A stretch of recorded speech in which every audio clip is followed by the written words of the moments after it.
AMD is not going to wait around for Nvidia to steal your money. They're going to steal it from you themselves. Logitech thinks that you want to play games on the go in the cloud, and looks like the 7950X already on sale. Let's get into the hot news, everybody. I'm your Brett host. We're going to be going over the hottest tech news I can find on the internet while you enjoy your breakfast. In today's top story, we're going to be discussing some new reports coming out about the next generation of cards from AMD, the RX 7000 series. This actually came out a few days ago, but I didn't want to rummage it all in the RTX 40 series news. I wanted to separate it because the new reports are that there are serious improvements coming to this next generation of RDNA 3 cards, including the fact that it might hit 4 gigahertz on clock speed, in addition to refined adaptive power management and new infinity cache setups. So that 4 gigahertz clock speed is going to be thanks to the fact that it is on the TSMC 5 nanometer process, which we're already hearing from AMD that their CPUs are getting much better at frequency because of architectural improvements, as well as shifting over to TSMC's 5 nanometer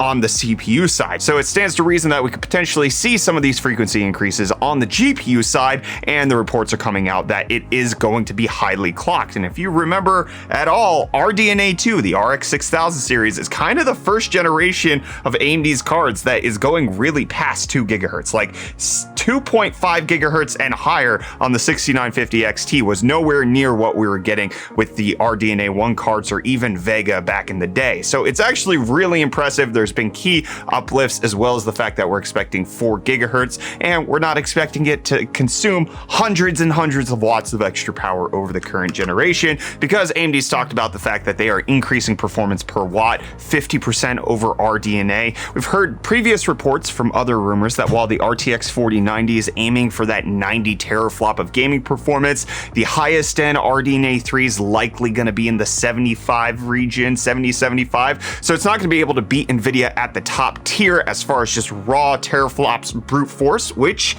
is not how you measure game performance in the first place, but AMD will likely be able to beat them on architectural efficiencies, as well as the next-gen AMD Infinity Cache will make it so that it could potentially be a much more effective gaming GPU, just like we're seeing out of AMD's X3D technology on their CPUs. Changing the cache setup has actually allowed it to be faster, and just like the 6950 XT can go toe-to-toe with the 3090 Ti, despite the 3090 Ti beating it on paper, is just a testament to what AMD's GPUs are capable of. So it does seem like if we get clock speed improvements, performance per watt improvements, redesigned infinity cache, and hopefully a better ray tracing setup, AMD is going to provide some serious competition with the RX 7000 series. And after what we saw from the RTX 40 series, I'm a little bit more excited for AMD, but let me know what you think of these new details down below in the comments. And people didn't think that GTA 6 looked good, and that got game devs being like, do you know how game development works? Because people are like, graphics is the first thing you finish when you build video games. And so a whole lot of game devs came out and were like, this is what game development looks like. It actually takes a long while for games to actually look anywhere near complete. Graphics are the first thing finished in a game. Cult of the Lamb showing off that that's not the case for them. Horizon Zero Dawn, Thunderjaw from an early build, it didn't look good. This is what Aloy allegedly looked like at one point, and then you got Control, which won awards for being good at graphics, look like this at one point in its game development. So if you're worried about GTA 6 looking like butt because of some pre-alpha stuff that Rockstar was never even going to release in the first place, like, that's just how games work. They look like anus at some point, even if they're developing it to be an amazing game. It has to go through a process, because here's the thing. They're creating it from scratch. It doesn't exist yet. So when you're in the creative process, and when you're in the develop, like a half-built house is not you complete half of the house completely and then you work on the other half of the house. A half-built house looks like crap. Same thing with a video game. Just chill, okay, about the GTA 6. Speaking of video games, you should chill a little bit more with Ted Lasso, because he's coming to FIFA 2023. I just like the Ted Lasso series, and it's kind of neat that it's a video game integration. Not gonna buy it because of this, but it's kind of cool, which is what a lot of people think about the Cryptostonks segment. It's a kind of cool segment. Nothing special though.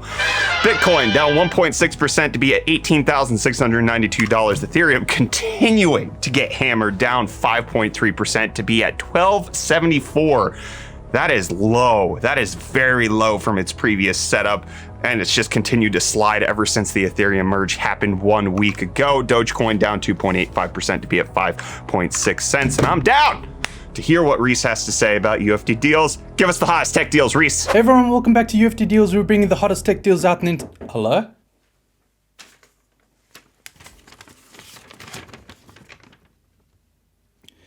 This just says, "Am Rockstar, we suing."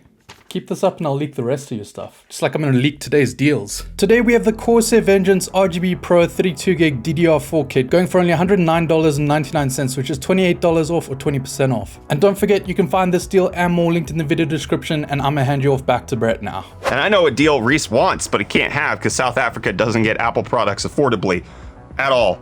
It's going to be a problem. This thing's going to cost a lot. The Apple Watch Ultra reviews came out yesterday, which gives us a first look at the latest update to the Apple Watch setup for their $799 watch, which a lot of people were expecting to be $1,000 considering the fact that it's a dive computer, has crazy battery life, has extra GPS tracking. It does seem like there are a lot of feature sets, and that's essentially what the reviews came out and showed, that the battery life is absolutely way better than it is on any other Apple Watch. It's not quite as good as some other activity trackers, but considering the fact that the Apple Watch can do more than just a generalized activity tracker, it's pretty impressive. A lot of the reports, including an MKBHD's review, seem to indicate that you get over 2 days of battery life with it. You add into the fact that it does have that dive computer. It has a red light mode, which allows it to be good for things like astrophotography when you need to be in low vision, or the fact that it's rugged and it has better IP ratings and it can last for a really long time.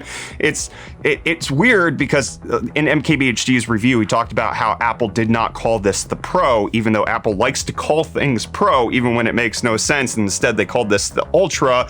And I wonder, just personally thinking about this, is that because they're trying to also pitch this towards like people who are not professional athletes, like people who do Ironmans and triathlons and run 100 miles. Typically, they aren't professional athletes. They are just people who want to do this. And so it's not for professionals, it's for people who are extreme at what they do, but they're not getting paid. They just do it for the love of it, and that's why they called it the Ultra instead of the Pro.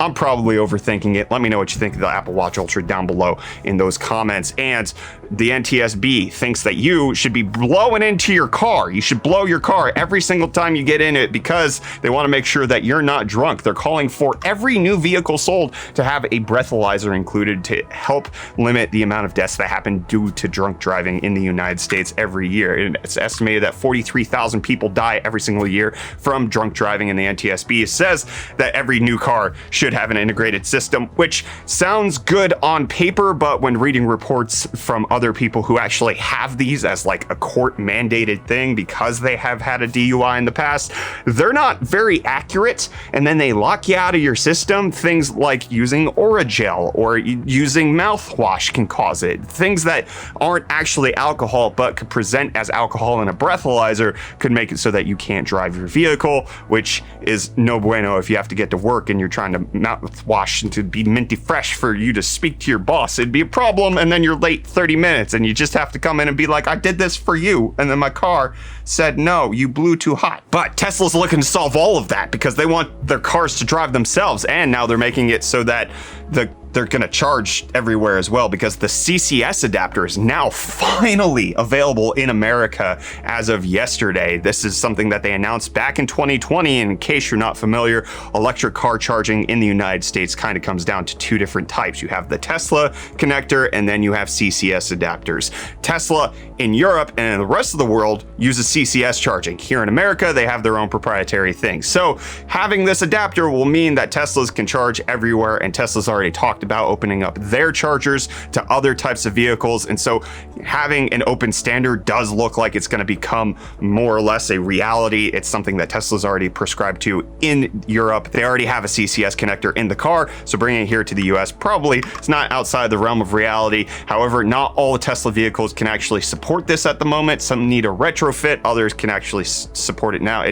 You just have to check and see, but it's a $250 adapter, which is a pricey noodle, but considering the fact that, you know, it's trying to accept at some CCS adapters, 350 kilowatts. That could blow up your car. You wouldn't want that, especially since Tesla's, I think they max charge at 250 kilowatts. It could be a problem. And what's not a problem is the repairability of Chromebooks anymore, because Framework and Google announcing that they're partnering up to come up with a repairable, upgradable Chromebook. It's going to start at $9.99 from Framework, and it's a modular Chromebook where you can slip and slide different things in case you want it, in case you don't. It's going to have up to 8 years of Chrome OS updates, and you can download all the things, your favorite things that you can get on Chrome OS. The basic configuration is going to have 8 gigs of RAM, 256 gigs of NVMe storage, but you can get it up to 1 terabyte of storage with their expansion cards in case you want, and then you can add a whole bunch of other stuff there. You pre-order it right now for $100. It's going to cost $1,000 for the base specs, which seems like a lot for a Chrome. Like, what are people doing with Chromebooks that they're spending $1,000 on them?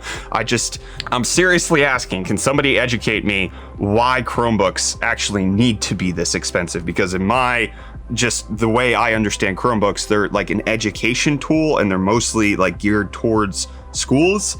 And like, you could spend $600 on a laptop and get something super competent. I'm not sure I understand the need to go this high end, but inform me. I want to hear from you down below in those comments. And Logitech needs to inform me why their device needs to exist, because they came out with the Logitech G Cloud gaming handheld. I don't know what a G Cloud is, but Logitech has found it, and it's $300. It's a portable handheld console, kind of like the Steam Deck. Like you can see here, it actually looks pretty good. But it's only for cloud gaming, which I need it explained, okay? They're showing off people playing it wherever they want, on the go, just sitting down and playing it, which, like, if you want portable gaming, I guess around your house, it would be good, but for the price of $300, that's only $100 less than the Steam Deck.